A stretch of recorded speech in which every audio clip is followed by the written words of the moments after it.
general practitioner, do I need IV?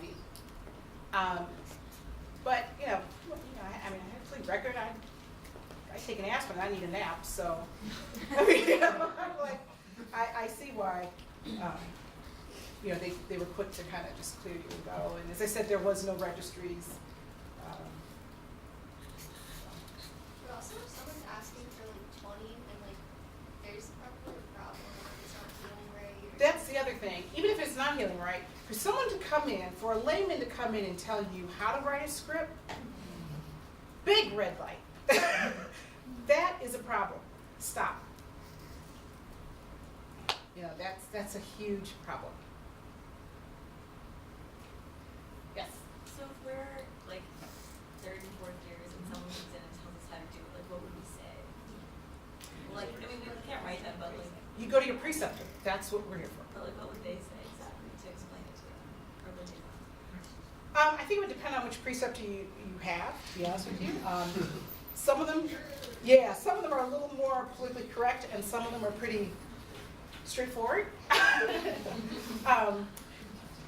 But trust me, if they're coming in writing the script, they are not leaving with that script. What do you mean writing the script? They come in, some of them come in and say, no, you spell it like this. Oh. And or you say, we can give you some, Motrin 800. Oh no, I don't like that. I need. Yeah.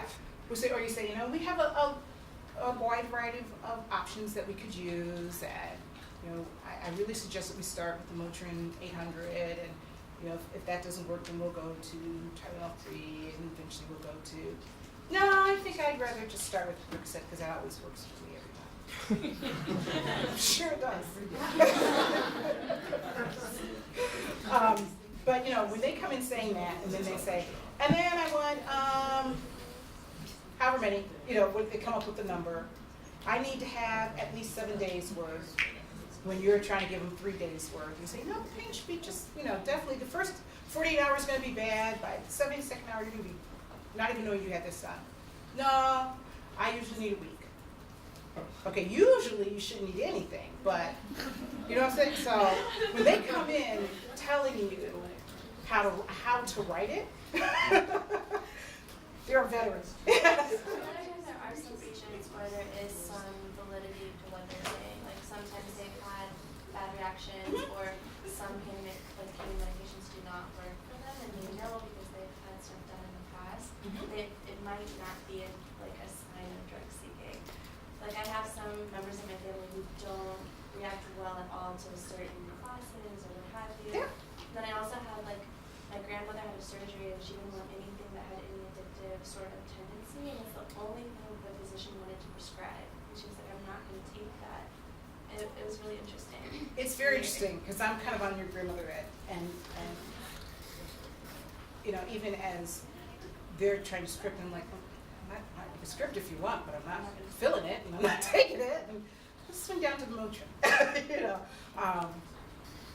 But there are physicians who are very quick to script, and the majority of people who come in saying that they have to have XYZ, especially when it's the higher end, are definitely prescription seekers. So I go into places and like Cody, okay, it just makes me sick. It doesn't stop the pain. I guess I don't hurt because I'm too busy throwing up. But I mean, it's not because it's actually pain relieving. And so I don't take Cody. So one of the first things that they try to give you is a Cody. So, something with Cody. And so yes, I do go in and say, no, I can't take anything like that. I just don't react well. But surprisingly, their choice is, instead of saying, okay, well, let's try Motrin, they try to bump me up. Really? Did you not read the headlines? I mean, what are you trying to? But that's usually the case. Usually when you're seeing a prescription seeker, they say, no, I can't take this, but I can take the one above. They're not going to say, but I can take the one below. That's usually what it is.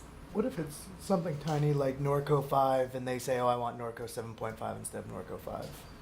I mean, is that an indication, or is that just you would err more on the I'd rather be safe than sorry? Because obviously you can go up to Norco 10 and then That's a Percocet provider and decision. even more. Okay. That's a provider decision. I'm scripting, I'm the one scripting, Mhm. and it's my name that's on it. So we're gonna start with Article 5. Yeah. And quite frankly, you know, the other thing is pain management. Pain management is not just the pills. That's not the only way to manage pain. The way to manage pain is to try to get them to not be in pain. So like post-surgery, you want them taking something before the anesthetic wears off. Not after the anesthetic wears off and 3 hours later when they can't lift their head. Well, yeah, that's harder to manage. So part of our job as helping our patients is to manage the difficulty that we know is going to happen. You know, I knew I had to take bone off. I knew I had to lay a flap. This is going to hurt later on. So, completely off of where we were, and I apologize. But I guess not, because it is, you know, part of ethics and of professionalism, but more so of ethics. Let's see. All right. So medical ethics, again, we are going to continue. And now, more recently, there is a whole field of biomedical ethics. But the definition looks at how to best care for and how to best treat your patient. Now, when I say usually, I put that in bold because that's a rough estimate. Usually common sense points to the right or the correct solution. But that does not necessarily, how do we define usually? And our religious beliefs may not be, this especially comes not so much in with us, but more so in biomedical, when you start talking about the end of life. You know, my religious beliefs on the end of life may not be my patient's. How do you handle that? Cultural differences definitely create medical ethical problems. What point or how much do you intervene in pregnancy? Abortion is one of the biggest, easiest, fastest ways to look at biomedical ethics and religion, where they cross.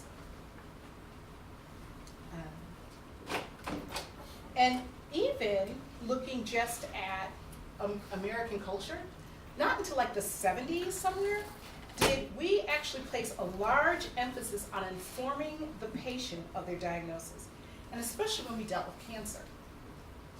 So patients were maybe not told specifically. You know, they were given treatments, but they were never said, you're at stage,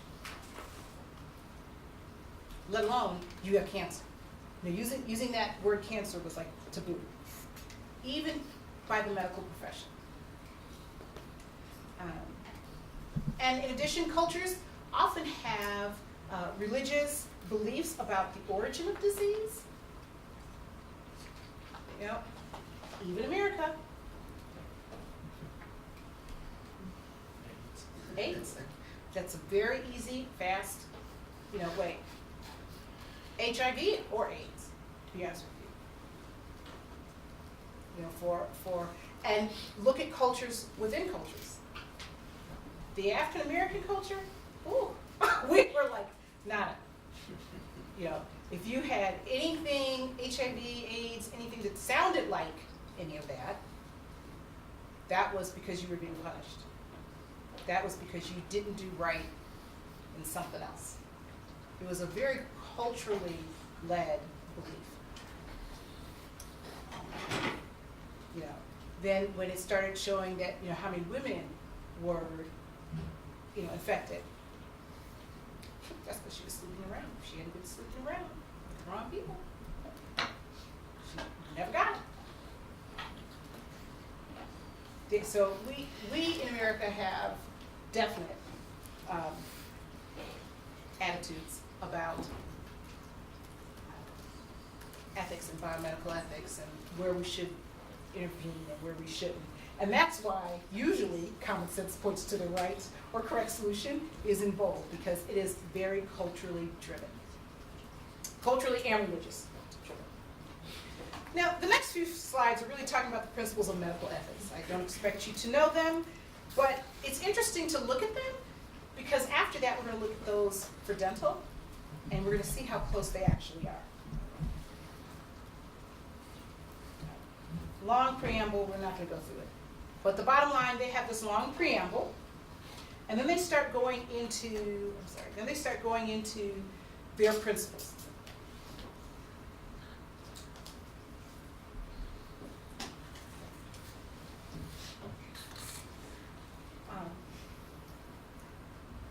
Number 2 starts talking about the responsibility that physicians have for each other.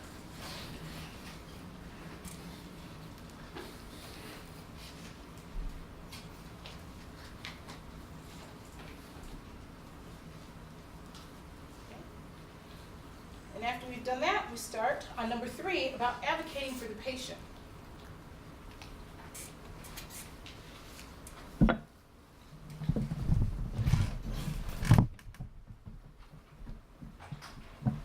So 3 and 4 is advocating for the patient. Starting at 5, we start talking about the lifelong learning. And we also start talking about consultation.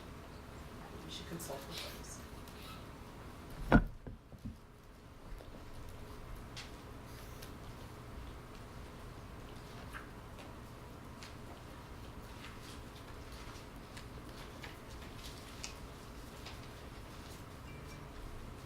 And then lastly, we kind of go into community responsibilities, into public health, access to care, who makes up the House of Delegates, all those type of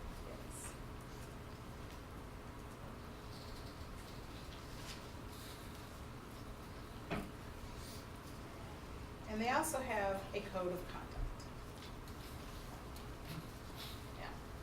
Yeah. Now we're going to start into the dental.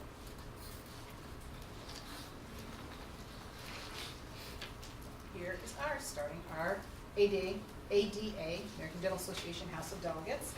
How many went to ODA? Yes. Good. Very good. Did anybody participate in the House of Delegates? No? So advisory opinions are interpretations for the code of conduct. And here are our principles of ethics. Again, we have this nice long preamble. There's a lot of similarities between this and the one from the AMA, the Medical Association. Principles of ethics are the aspirational goals of the profession. And they provide guidance. These offer justifications for the code of professional conduct, and as I said, they have those advisory opinions, which kind of are exactly that, opinions. So now, we have section 1, patient autonomy.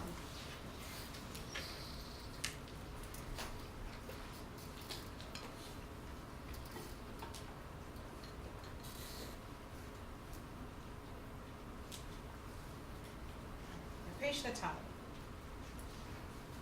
A couple things come under this. The dentist's primary obligation include involving patients in treatment decisions, right?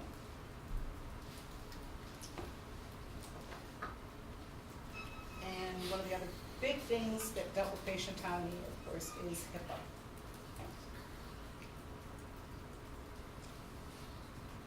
In section 2, the principle, notice that each section with ours has a principle. Do no harm, non-malfeasance. And we have a duty to refrain from harming our patient.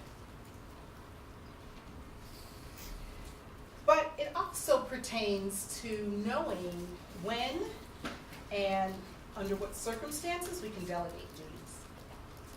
So, our offices have a number of allied personnel. We have assistants, FDAs, depending on where you live, you may end up even having a dental therapist. What can each of them do? And when can we delegate the duty? Do I have to be in the building, on premise, or not? For which duty? Section 3 is do good, beneficence. Again, primary obligation is service to the patient and to the public at large. Right? Promote our patient's welfare. You guys can read this about me. Section 4, principle is justice or fairness. Treat people fairly. Sadly, we must say that, but we do.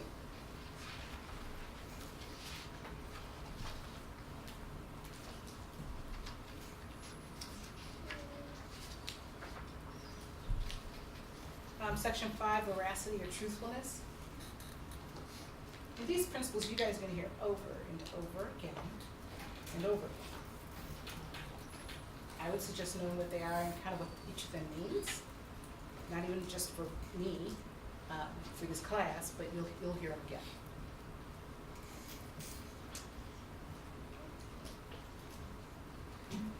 So the question ends leading to why are ethics important?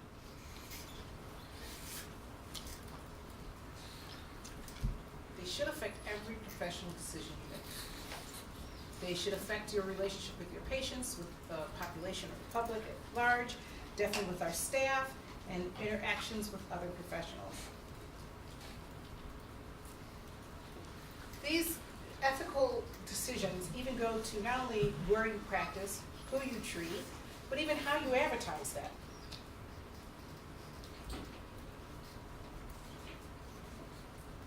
So, Ozar, in the book Teaching Ethics, who's our big guru on ethics,